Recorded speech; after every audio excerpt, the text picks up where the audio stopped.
बातमीपत्राची सुरुवात करतोय नाशिकमधल्या बातमीतून।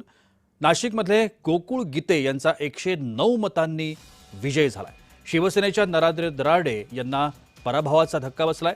सर्वांनी आमच्यासोबत गद्दारी केली असं यावेळेला नरेंद्र दराडे यांनी म्हटलंय।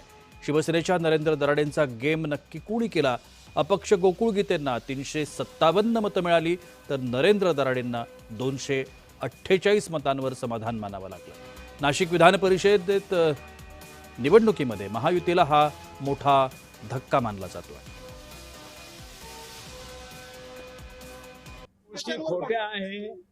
आर्थिक बाबतीमध्ये जास्त प्रबळ असल्यामुळे मी हारलो। तीन मंत्री आपल्या तीन आलेले होते। एकनाथ शिंदे साहेब आणि शिवसेनेचे मंत्री माझ्या बरोबर होते।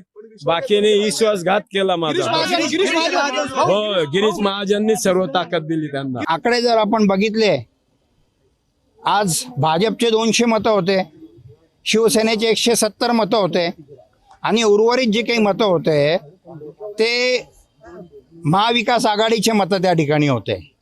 आणि समोरच्याची आपण जर आकडेवारी जर बघितली तर महाविकास आघाडी आणि आमचे इतर मित्र पक्ष जर एकत्र गेले तर ती संख्या भरते। त्यामुळे 100% या ठिकाणी शिवसेनेचा विश्वासघात झालेला आहे। तुमचा बाप काढला गेला म्हणून तुम्ही बाप काढला अशा स्वरूपाचे पोस्टर व्हायरल होत आहे, काय भावना आहे?